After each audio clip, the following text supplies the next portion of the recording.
Hello everyone, welcome back to my YouTube channel biology with Jagriti. तो आज से हम नया यूनिट स्टार्ट कर रहे हैं, दैट इज सेल बायोलॉजी, जिसमें हमारा फर्स्ट टॉपिक है प्लाज्मा मेम्ब्रेन।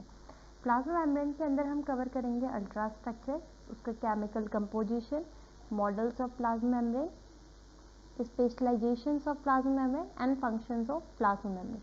तो आज की जो क्लास रहेगी इसमें सिर्फ हम प्लाज्मा मेम्ब्रेन का अल्ट्रा स्ट्रक्चर को डील करेंगे। And these are the references. Okay, let's proceed. सबसे पहले देखिए, the plasma membrane forms the physical barrier between the cytoplasm and extracellular space, allowing for the biochemical reaction necessary for life to occur.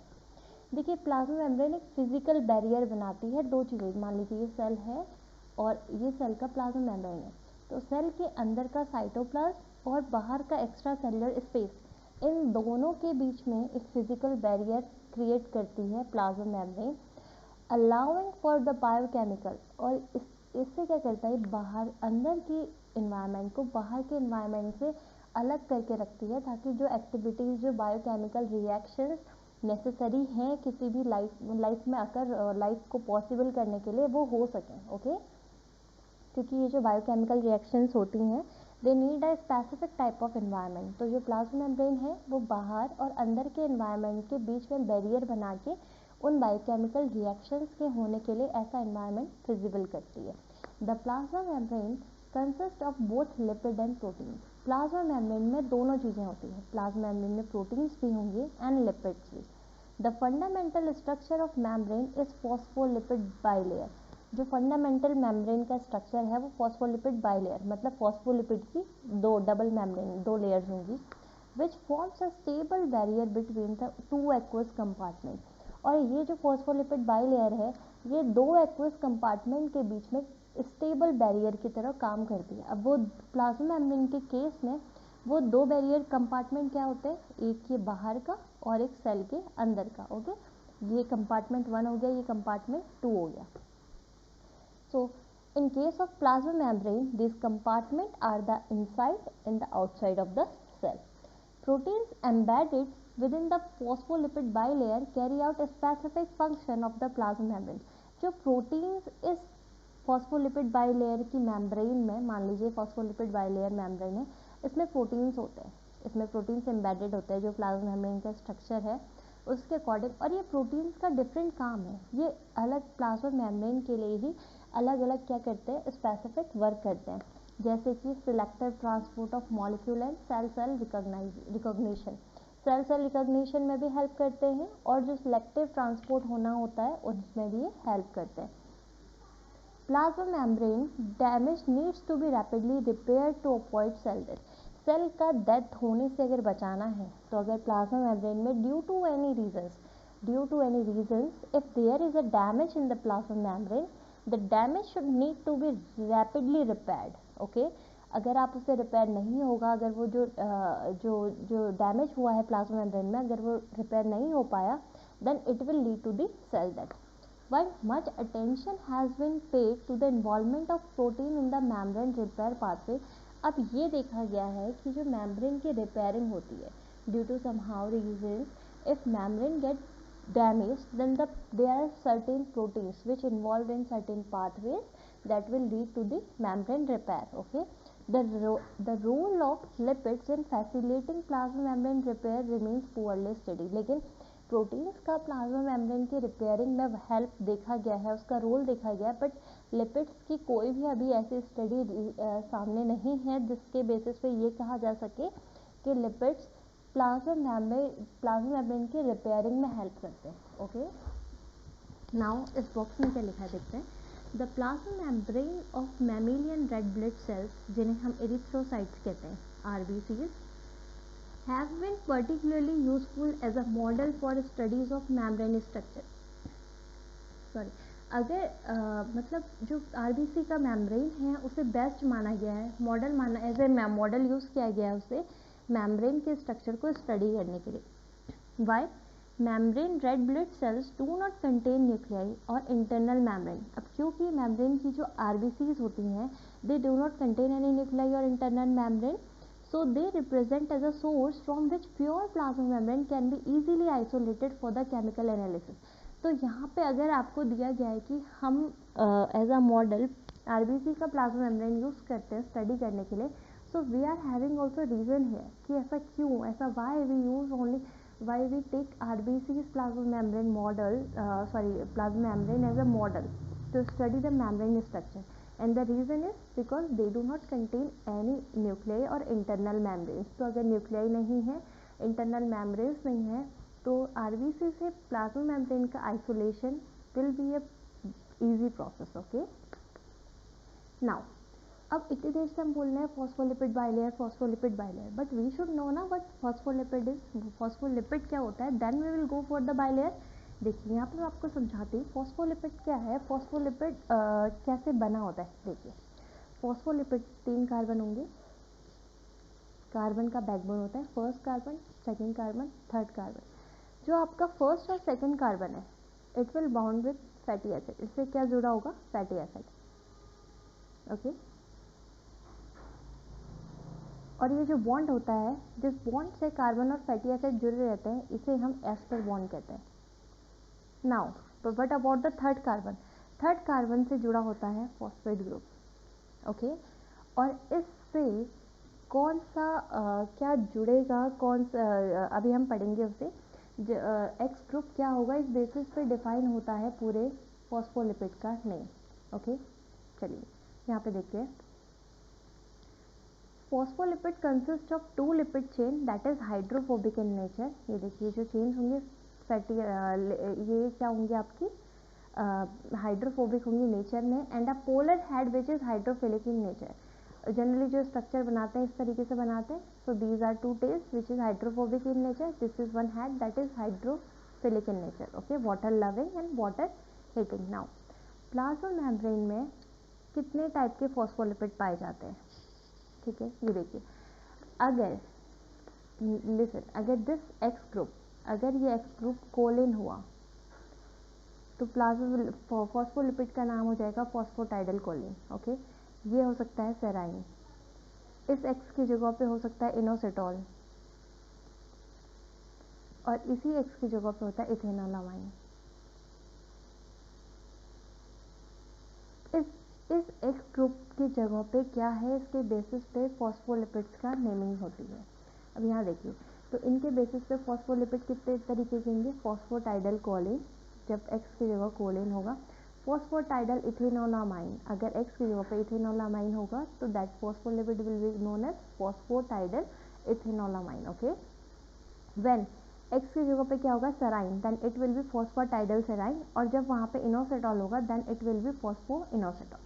Together they account for more than half of the lipid in the most membrane.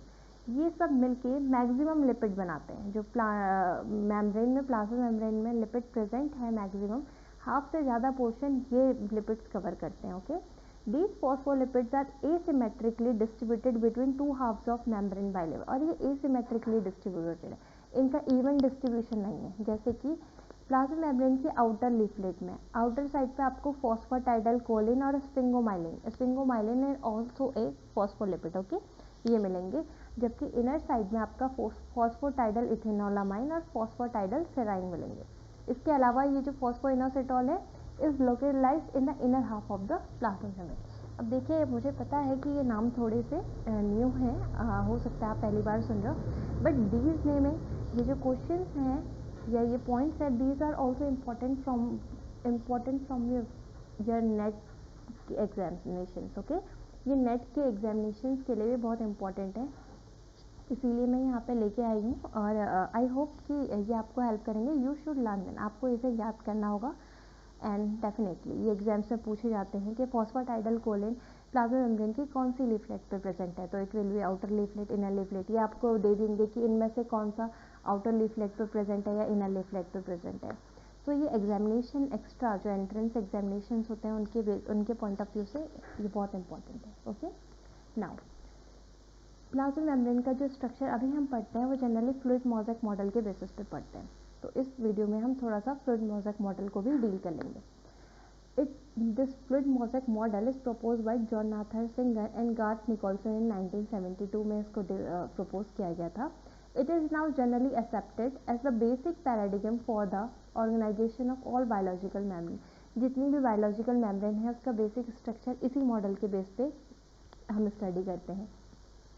In this model, membranes are viewed as two-dimensional fluid in which proteins are inserted into lipid bilayers. ये model two dimensional view के उसमें देखा गया है जिसमें जो proteins हैं वो लिपिड की बाइलेयर में क्या है, एम्बेडेड है या इंसर्टेड है. They distinguish membrane associated protein into two classes. So जो आपके जोनाथन सिंगर थे और गार्थ निकोलसन थे, इन्होंने जो मेम्ब्रेन एसोसिएटेड प्रोटीन मतलब ऐसे प्रोटीन्स जो लिपिड ये जो प्लाज्मा मेम्ब्रेन है इससे एसोसिएटेड है.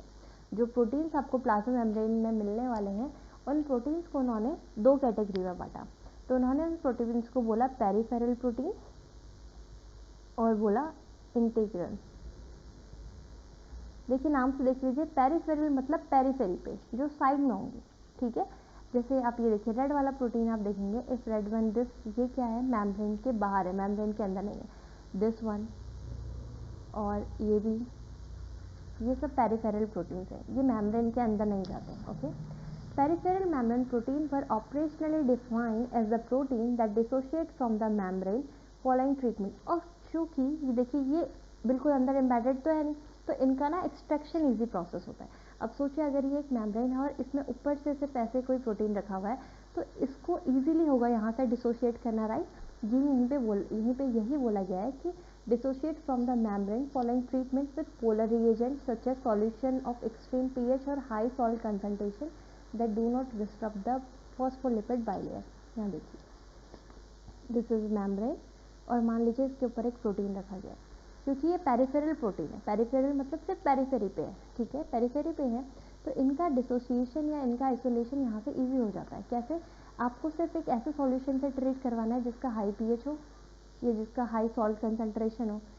हाई सॉल्ट कंसंट्रेशन या पीएच का इसकी मदद से आप इसको इजीली यहाँ से डिसोशिएट कर सकते हैं. और एक और बात कि इन पेरिफेरल प्रोटीन्स को आपको यहाँ से निकालने के लिए आपको इस मेम्ब्रेन को डिस्टर्ब करने का कोई नीड नहीं है, आप इजीली इसे निकाल सकते हैं. ओके, नाउ जब इंटीग्रल मेम्ब्रेन्स के प्रोटीन्स के साथ क्या होता है, integral membrane proteins can release only by treatment that disturb phospholipid bilayer. अब क्योंकि इंटीग्रल मेम्ब्रेन प्रोटीन्स, पहले तो इस इमेज में देखते हैं कि इंटीग्रल मेम्ब्रेन प्रोटीन्स क्या है. ये देखिए जो पूरे अंदर है. ठीक है, this one is also integral membrane protein, this is integral membrane protein, this blue one integral membrane protein. तो इंटीग्रल मेम्ब्रेन प्रोटीन्स को निकालने के लिए हमें इतना तो समझ में आ रहा है कि हमें इस मेम्ब्रेन को डिस्टर्ब करना बहुत ज़रूरी है, क्योंकि वो मेम्ब्रेन के अंदर भी है, इंसर्टेड है, राइट. इसीलिए आपको इंटीग्रल मेम्ब्रेन प्रोटीन्स को रिलीज करने के लिए हमें फॉस्फोलिपिड बाइलेयर का डिस्टर्ब करना ज़रूरी है. Portions of these integral membrane proteins are inserted into lipid bilayer, so they can be dissociate only by the reagent that disrupt hydrophobic interaction. तो क्योंकि ये जो इंटीग्रल मेम्ब्रेन है इंटीग्रल मेम्ब्रेन प्रोटीन्स हैं, ये आपके लिपिड बाइलेयर के अंदर इंसर्टेड है. तो इनको निकालने के लिए हमें यहाँ इस प्लाज्मा जो फॉस्फोलिपिड बाइलेयर के अंदर जो हाइड्रोफोबिक इंटरेक्शंस हैं उनको तोड़ना ज़रूरी है. जब हम उन इंटरेक्शंस को तोड़ेंगे तभी we will make it possible but the isolation of integral membrane protein. Now there is a difference between integral membrane protein and transmembrane protein. देखिए यहाँ पे लिखा है, many integral proteins are transmembrane proteins which span the lipid bilayer with the portion exposed on the both sides of the membrane.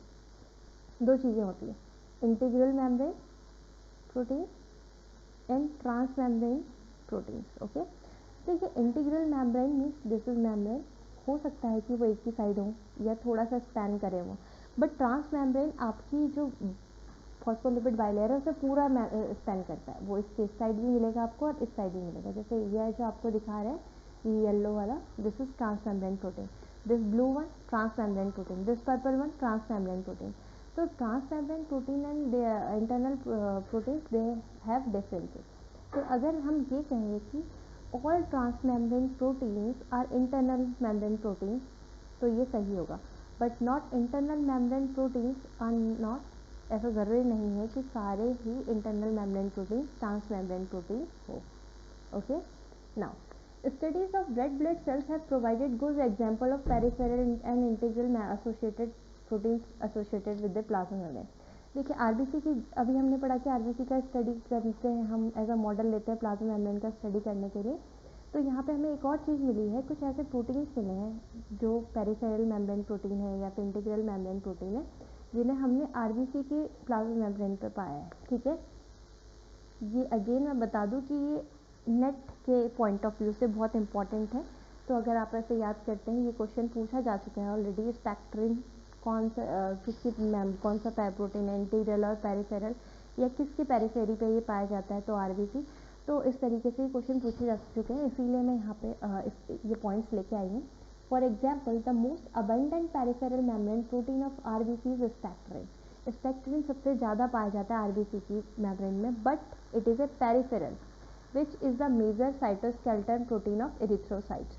Other peripheral membrane protein or RBC cells include actin, ankyrin and band 4। तो peripheral membrane proteins किसके RBCs में कौन कौन से हैं? Spectrin, एनकाइरिन, actin, band 4.1। Just learn it, it will always be a plus point for you अगर आप examples के थ्रू चीज़ें याद करते हैं। Okay, and two major integral membrane protein है, अगर इंटीग्रल मेम्ब्रेन प्रोटीन्स आएंगे तो आपका है ग्लाइकोफोरेज एंड बैंड 3। ये एग्जाम्पल्स हैं आपके। Okay, provided well studied example of trans membrane protein. देखिए इंटीग्रल मेम्ब्रेन प्रोटीन में भी मोर स्पेसिफिकली कहा जाए तो ट्रांस मेम्ब्रेन प्रोटीन्स हैं। तो अगर आप इन्हें याद करते हैं तो ऑब्वियसली आप इन्हें अपने बीएससी लेवल पे भी आप इन्हें लिख सकते हैं, but if they are students preparing for the NET examination, so these points, this examples one and here this one, these points are so important। okay, और ये वाला पोर्शन भी एक्चुअली में प्लाज्मा मेम्ब्रेन के ऊपर ये टॉपिक थोड़ा net से रिलेट करके ही मैं यहाँ पे नोट्स लेके आया है। तो अगर इससे आपको हेल्प मिलेगी, अगर आप इन्हें याद करते हैं तो it will be definitely it will be a beneficial for you. So if you guys like my video, it helps you, so do like my channel, subscribe and share it with your friends. Thank you.